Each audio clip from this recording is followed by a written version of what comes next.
तर आज माझी पहिली वटपौर्णिमा होती आणि त्यासाठी माझी चाललेली धडपड, कारण मी खूप जास्त एक्सायटेड होते, त्यासाठी झालेली तयारी, केलेली तयारी आणि झालेला माझा फायनल लूक आणि माझी वटपौर्णिमा कशी झाली चला बघूया. तर स्वागत आहे तुमचं आपल्या वटपौर्णिमेच्या ब्लॉगमध्ये. तर मी सकाळी अगदी 6:30लाच उठले होते, लवकर उठले होते आज. छान अशी साडी वगैरे वेअर केली, म्हणजे आंघोळ वगैरे करून साडी वेअर करून छान असा हिरवा चुडा घालून तयार झाले होते. आणि तुम्हाला पण माहिती आहे मला चुडा किती आवडतो. आणि बाहेर आले बघते तर खूप जास्त धो पाऊस येऊन गेला होता आणि मी छान अशी फ्रेश झाली होती. म्हटलं आता कुणाला पण उठवा, तर ते छान असे झोपलेले होते, तर त्यांना मी उठवलं, कारण मी उठले म्हटल्यावर त्यांना तर उठवायलाच पाहिजे ना. हो, आज वटपौर्णिमा आहे. थँक्यू. आता कुणाला तर उठवलं होतं, पण म्हटलं आता स्वयंपाक करून घ्यावा, तर त्यासाठी मी रात्रीच, म्हणजे माझी पहिली वटपौर्णिमा होती, मला तर माहीत नव्हतं बरं का, पण एवढं माहीत होतं की उपवास आहे, म्हणून मी एवढा मोठा साबुदाणा भिजत घातलेला आणि छान भिजला की नाही बघत होते. आणि सगळे झोपलेले होते सकाळी सकाळी, म्हणून माझं अगदी शांततेत सगळं काम चालू होतं. आणि मी होते माझ्या माहेरी, तर आज खूप दिवसांनी मी स्वतः काहीतरी स्वयंपाक बनवत होते, ते पण मला उपवास होता, सकाळी लवकर उठले होते म्हणून. आणि कुणाला रात्री येताना साबुदाणा आणि बटाटे आणायला सांगितलेले, तर त्यांनी अगदी चिकूसारखे बटाटे घेऊन आले, म्हणजे अगदी काळा कलर होता त्याचा, आणि तसे ते बटाटे घेऊन आले. मला तर काही कळतच नव्हतं तर याला शिजायला टाकू की नको, पण म्हटलं आता ऑप्शन नाही आहे, सकाळची वेळ आहे आणि मी जर काही बोलले तर मला बोलेल तूच घेऊन ये, आणि एवढ्या प्रेमाने आणले तर म्हटलं जाऊ दे. छान असे धुतले आणि कुकर लावून दिला. म्हटलं शिट्टी वगैरे होईपर्यंत माझी देवपूजा पण होऊन जाईल. म्हणून मग मला तर एवढं आश्चर्य वाटत होतं, काय सांगू, की मी आज लवकर उठली आहे, ते पण फक्त आणि फक्त वटपौर्णिमा आहे, आणि फक्त नाही वटपौर्णिमा आहे म्हणून, आणि ते पण मी माझ्या नवऱ्यासाठी उठली आहे. मलाच आश्चर्य वाटत होतं, आणि म्हणून मी 4 वेळा मोबाईल बघत होते आणि माझं 7:30 वाजेपर्यंत एवढी मोठी तयारी झालेली होती. आणि खरं सांगते, मला देवपूजा करायला खूप जास्त आवडतं, खूप जास्त.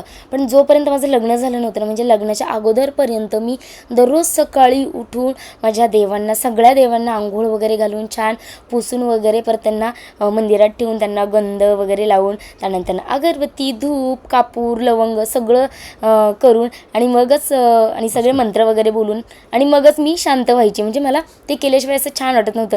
आणि आता खूप दिवस झालं मी कधी पण घरी जाते, म्हणजे जेव्हा माहेर जाईल तेव्हा रात्री उशीर झालेला असतो वगैरे, त्याच्यामुळे माझ्याकडनं ते होत नाही, कारण सकाळी त्याच्यापेक्षा मी जास्त उशिरा उठते, म्हणून मग सकाळी टाईममध्ये उठणं होत नाही आणि नंतरनं देवपूजा होत नाही.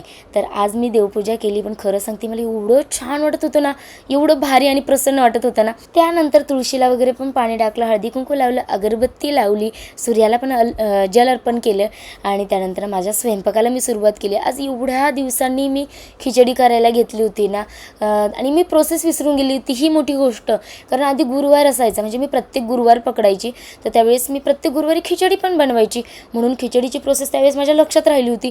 आणि आता एवढ्या महिन्यांचा गॅप पडला ना, जवळजवळ माझ्या लग्नाच्या 1 महिना अगोदरपासून मी उपवास करायचे सोडले, आणि तेव्हापासून मी खिचडी पण बनवायची बंद केली, आणि म्हणून मी विसरून गेलेली, म्हणून मला वाटलेलं चुकते की काय, पण नाही, छान केली. काय करताय? हा, तुला ताट केलंय, बघू माझ्या हाईट तुमची एवढी नाही, खाली घ्या, माझ्यासाठी वाढले बघा. काय बापरे, ही खिचडी मी केली, पण माझ्यासाठी ताट वाढले त्यांनी. आणि इकडे मी सकाळीच देवाची पूजा केली, एवढं छान वाटलं ना. आधी मी कंटिन्यू करायची, पण आता ना काय झालंय माहिती आहे का, खूप जास्त उशिरा येते मी बाहेरून आल्यावर, आणि म्हणजे माझ्या लग्नाच्या आधी मी कंटिन्यू पूजा करायची, पण आता इकडे जेव्हा येईल ना त्यावेळेस उशिरा येते, मग झोपलेली असते, दमलेली असते, मग झोपून राहते, म्हणून सकाळी उठून पूजाच करत नाही. पण अगोदर मी दररोज पूजा करायची, दररोज, आणि मला त्याशिवाय बरंच वाटत नव्हतं. आणि आज मी खूप दिवसांनी पूजा केली, म्हणजे मी नामस्मरण करत असते सारखं कंटिन्यू, माझ्या तोंडात देवाचं नाव चालूच असतं, पण देवपूजा खूप दिवस झाले केले नव्हते, आणि आज केली तर एवढं छान वाटलं ना. तर आज सगळ्यांना वटपौर्णिमेच्या खूप खूप खूप शुभेच्छा, आणि तुम्ही सुद्धा आमच्याकडे या नाश्त्याला. हे बघा किती छान आहे जेवायला, बघा मी केली आहे खिचडी, बघा मी, बोलतात ना तुला स्वयंपाक येतो का नाही, बाकी हे तर बाहेरून आणलंय. साबुदाण्याचे पापड आहेत, मला खूप जास्त आवडतात, आणि केळीचे वेफर्स, आणि ही मी, अहो बसा, पाणी आणा आणि बसा. तर आता मस्त खाणा. प्रिन्स, तू खिचडी खाल्ली? कशी होती? छान होती की? तुला उपवास आहे का? नाही, तुम्हाला देऊ का? तुम्हाला उपवास आहे? तू धरलाय म्हणलं मी पण धरतो. बघितलं का डॅडी, आता तू पण धर.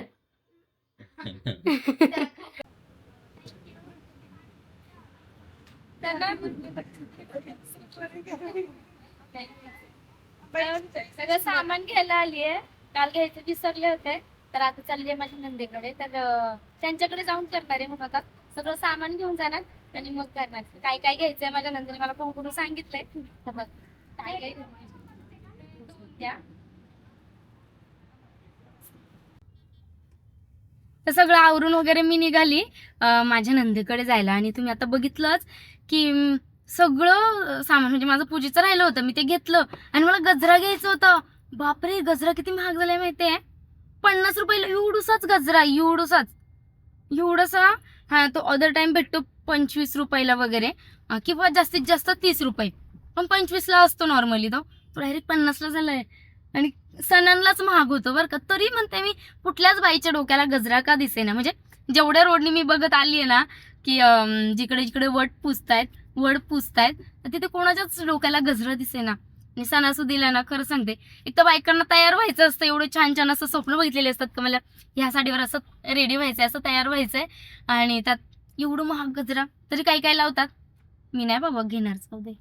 मला आवडतो, मला घ्यायचा होता, पण नको. मला किती गजरे लागतील माहिती, मला छोटासा एक एवढंसं लावायला नाही आवडत. लावले तर मग खूप जास्त. मग मला लागतील तरी पण 3 इकडनं 3 तिकडनं 300 रुपये ना. हो ना. हो, 6 गजरे म्हटलं. बापरे, गजऱ्याला. आणि तो पण थोडा वेळ सुकून जाणार. मला नाही लावायचं. जाऊ दे, नाही लावणार मी आजच्या दिवस. नको लावू ना. हो, लावू ना. नको. एवढं महागाचा गजरा घ्यायचा, थोडा वेळ वापरायचा आणि टाकून द्यायचा. मला नाही. जीवापेक्षा काय महत्वाचं आहे. जीवापेक्षा नाहीये, पण त्या गजऱ्याला थोड्या वेळासाठी एवढे पैसे घालवायचे. अरे असे पण पुढे 300 रुपये पुढे पण जातात. अहो नाही हो, असं आपल्याला वाटतं, पण नाही जात कुठे ते. आता आपण पूजेच्या वस्तू घेतल्यात, हं. तेवढ्याला जातात ना पैसे, जातातच पैसे जायला अहो, ते काय. देवासाठी घेतलं मी, माझ्यासाठी नको खर्च करायला म्हणते. देवासाठी चालतो. तर काय नाही होत. आपल्यासाठी पण करायचं, देवासाठी पण करायचं. मी गजरावाल्याकडून देतो तुला. मला हा, अहो नको एवढं महागाचा गजरा. घ्यायचाच.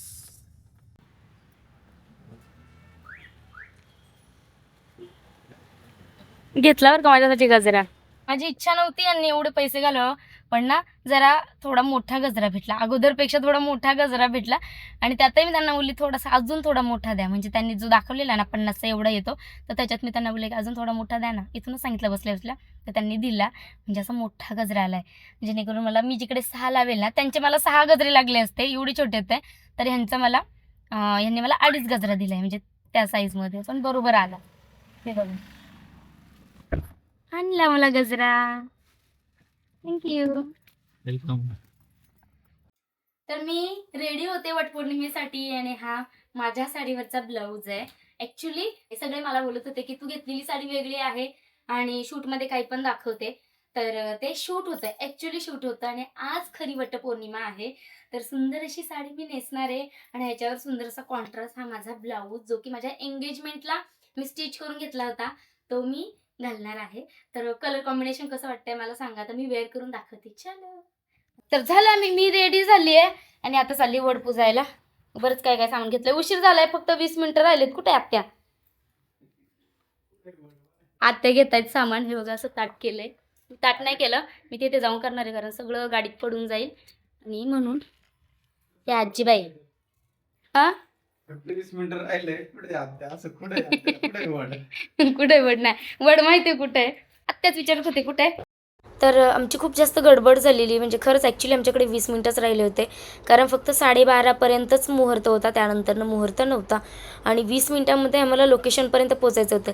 पण आम्ही जवळच्याच लोकेशनला गेलो, पटकन गेलो, गाडीने गेलेलो म्हणून. आणि मी बोलली ना की मी घरी ताट नव्हतं केलं, कारण की तेल वगैरे सगळं पडेल म्हणून. मग डायरेक्ट तिथे जाऊनच आम्ही पहिले ताट करून घेतलं. आणि म्हणजे पटकनच केलं ते पण पटकन पूजेला गेलो.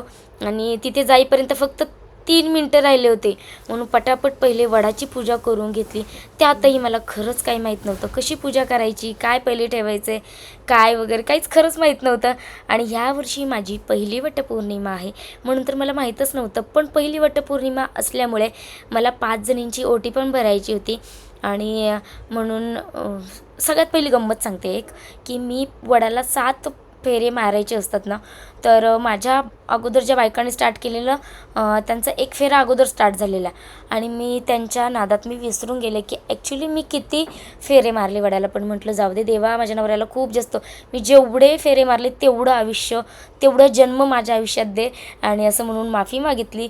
आणि त्यानंतर सगळ्यांच्या ओट्या वगैरे पण भरल्या. पण खरं सांगू म्हणजे खूप सगळे फॉलोअर्स लोक पण भेटलेले तिकडे, फॉलोअर्स भेटलेले. एवढं भारी वाटतं ना ज्यावेळेस ह्या वयाची माणसं माझे फॉलोअर्स असतात, माणसं म्हणजे लेडीज, ह्या वयाच्या लेडीज माझे फॉलोअर्स असतात आणि ते एवढ्या आवडीने माझ्या व्हिडिओ बघतात. सो आता ह्या व्हिडिओच्या ह्याच्यातून मी त्यांना थँक्यू बोलेल की थँक्यू, तुम्ही सगळेजणांनी एवढं सगळं प्रेम दिलं. तर तुमच्यामुळे ॲक्च्युली खरंच मला तिथे खूप छान वाटलं की अननोन एरियामध्ये आल्यासारखं सुद्धा नाही वाटलं, कारण मी ॲक्च्युली माझ्या नंदेच्या घरी होते आणि त्यांच्याकडनं मी वड पुजायला गेली होती, पण मला अजिबातही वाटलं नाही आणि माझ्या नंदीलाही नाही. आणि त्यानंतर मी कुणालला छान असं गंध वगैरे लावला, त्यांच्याही पाया पडले आणि अशी माझी पहिली वटपौर्णिमा सेलिब्रेट झाली. कसं वाटलं माझा व्लॉग आजचा मला कमेंटमध्ये नक्कीच सांगा.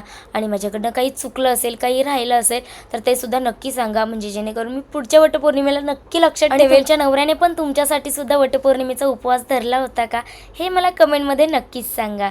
Bye bye.